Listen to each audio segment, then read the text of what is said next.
کوئی نیا نبی نہیں آ سکتا, پرانا نبی نازل ہو سکتا ہے, نیا نبی مرزا غلام احمد کوئی آسمان سے تھوڑی ٹپکا ہے, وہ تو پیدا ہوا ہے, اس کے ابا کا بھی پتا ہے لوگوں کو, اماں کا بھی پتا ہے.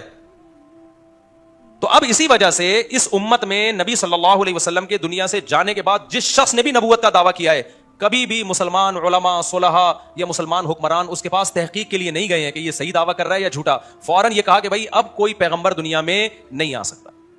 یہی وجہ ہے کہ مرزا غلام احمد قادیانی نے جب دعویٰ کیا تھا تو علماء نے اسی وقت کہہ دیا, عرب علماء, ملیشیا کے, انڈونیشیا کے اور ہندوستان کے اور افریقہ کے, جہاں جہاں دنیا میں اسلام ہے, سب نے کہہ دیا بھائی یہ ممکن ہے ہی نہیں. تو یہ اجماعی عقیدہ ہے. اب اگر ایک شخص, اچھا قادیانی یہاں تک رہتے, کہتے ٹھیک ہے آپ نہ مانو, ہم اس کو کیا مانتے ہیں, نبی, بات ختم ہو جاتی. بھائی ہم کہتے ٹھیک ہے تم نے اپنی طرف سے ایک نبی گڑھ لیا, تم اپنے عقیدے کے مکلف ہو, تم جانو اور تمہارا مذہب جانے, ہمیں اس سے کوئی غرض نہیں ہے. دنیا میں اتنے سارے مذاہب ہیں, ایک اور مذہب. لیکن انہوں نے گڑبڑ کیا کی ہے, ایک جھوٹا نبی جو محمد صلی اللہ علیہ وسلم کی تعلیمات کے مطابق کذاب اور دجالوں کی فہرست میں داخل ہے, کیوں آپ نے فرمایا 30 کذاب اور دجال ظاہر ہوں گے. تو قادیانی اس کا جواب یہ دیتے ہیں کہ کذاب اور دجالوں کے بارے میں کیا ہے, مرزا غلام احمد کذاب اور دجال تھوڑی ہے. بھائی حدیث کے پورے الفاظ کیا ہے, 30 کذاب اور دجال ظاہر ہوں گے جو ہر ایک جھوٹے ہونے کا دعویٰ کرے گا, اور ان کے کذاب اور دجال ہونے کی جو نبی نے وجہ بیان کی وہ حدیث کے آخر میں فرمایا کہ حقیقت یہ انا خاتم النبی لا نبی بعدی, میرے بعد کوئی نبی نہیں ہے.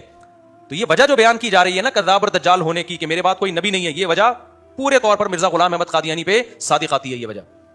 اور آپ نے تو فرمایا, ایک حدیث میں آتا ہے کہ میرے بعد کوئی نبی ہوتے, صحیح حدیث ہے, لکانا عمر تو عمر ہوتے. ایک حدیث میں آتا ہے کہ انت منی بمنزلتی ہارون من موسیٰ, حضرت علی رضی اللہ تعالیٰ عنہ سے آپ نے فرمایا کہ تمہاری میری وہی نسبت ہے جو موسیٰ اور ہارون کی تھی, لیکن فرق یہ ہے کہ موسیٰ کے بعد تو نبی تھے, میرے بعد نبی نہیں ہے. کیا مطلب نبی نہ ہوتے, میرے بعد نبی کا امکان ہوتا تو اللہ تمہیں بھی ہارون جیسا نبی بنا دیتے. ہارون علیہ السلام کی نبوت موسیٰ علیہ السلام کے تابع تھی, ذلی نبی تھے ہارون علیہ السلام, اصل نبی موسیٰ تھے, ہارون علیہ السلام انہی نبی کے ویژن کو لے کے چل رہے تھے آگے. بات موسیٰ کی ہوتی تھی, زبان کس کی ہوتی تھی, ہارون کی. قادیانی کہتے ہیں کہ یہ جو حدیث میں آتا ہے کہ میرے بعد کوئی نبی نہیں ہے, اصل میں اس کا مطلب ہے اصلی نبی, اصل کے اعتبار سے نبی نہیں ہے. ہاں ذلی نبی جو محمد صلی اللہ علیہ وسلم ہی کے دین کو دنیا میں غالب کرنے کے لیے وہ والے نبی آ سکتے ہیں. یہ جو حدیث ہے جس میں آتا ہے انت منی بمنزلتی ہارون من موسیٰ, اس میں تو ذلی نبی کی نفی ہو رہی ہے. نبی نے فرمایا کہ اے علی تمہاری میری وہی نسبت ہے جو ہارون کی نسبت کس سے تھی, موسیٰ سے, لیکن بات یہ کہ اللہ تمہیں پیغمبر نہیں بنائے گا. تو یہاں ذلی نبی کی نفی ہو رہی ہے کہ نہیں ہو رہی, ذل کہتے ہیں سائے کو, ریلی نبی بھی کہہ سکتے ہیں, ریلی نبی, اس کی نفی ہو رہی ہے نا.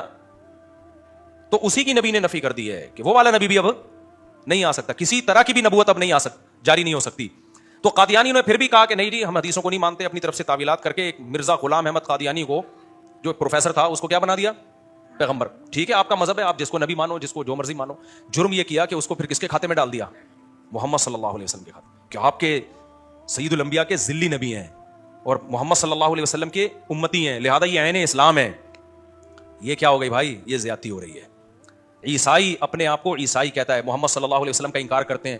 اسلام نے دین میں زبردستی نہیں رکھی, لا اکراہ فی الدین. ہم عیسائیوں کو ڈنڈے کے زور سے مجبور نہیں کر سکتے کہ ہمارے نبی کو نبی مانے. اللہ نے کہہ دیا دین میں زبردستی نہیں ہے, قد تبین الرشد من الغی, حق اور باطل میں نے کھول کھول کے بیان کر دیا ہے. کوئی عیسائی نیوٹرل ہو کے غور کرے گا تو اسے یقین ہو جائے گا کہ جتنی علامتیں عیسیٰ ابن مریم میں نبی ہونے کی پائی جاتی ہیں محمد صلی اللہ علیہ وسلم میں اس سے زیادہ ہی پائی جائیں گی, اس سے کم نہیں پائی جائیں گی. اس لیے اسلام نے کہا ہم نے حق اور باطل کو واضح کر دیا, اب ڈنڈے کی زور سے آپ نے کسی کا مذہب چینج نہیں کروانا. تو قادیانی بھی اگر ایک نیا مذہب بنا لیتے کوئی بات نہیں ہے بھائی, جہاں اتنے سارے مذاہب ہیں وہاں ایک اور مذہب بھی صحیح. کبھی ہم ڈنڈے کے زور سے کسی کو مجبور نہیں کرتے اور نہ کسی سے نفرت کا ہم اظہار کرتے ہیں. جرم کم بختوں نے کیا کیا, عیسائیوں نے کیا کیا, محمد صلی اللہ علیہ وسلم کا انکار کیا, لہذا صاف طور پر اپنے آپ کو کہا کہ ہم غیر مسلم ہیں, ہم مسلم نہیں ہیں. اسلام کی طرف اس انکار کی نسبت نہیں کی. یہ نہیں کہا کہ قرآن کہتا ہے کہ محمد نبی نہیں ہے صلی اللہ علیہ وسلم, یہ نہیں کہا انہوں نے. قادیانی نے جرم یہ, ہندو نے بھی یہ نہیں کہا کہ ہم مسلم ہیں. بھائی اسلام بت پرستی تھوڑی سکھاتا ہے, آپ بتوں کو اسلام کی طرف کیسے منسوب کر سکتے ہو, یہ تو بڑا جرم, یہ تو اسلام میں تحریف کر رہے ہو نا آپ. سمجھ میں آ رہی ہے بات کہ نہیں آ رہی, اس کا مطلب آپ اسلام میں کیا کر رہے ہو, آپ تحریف کر رہے ہو. اسلام کو آپ وہ مذہب جو الحم سے لے کے والناس تک بت پرستی کے خلاف ہے, انہی بتوں کو محمد صلی اللہ علیہ وسلم کے کھاتے میں ڈال دو.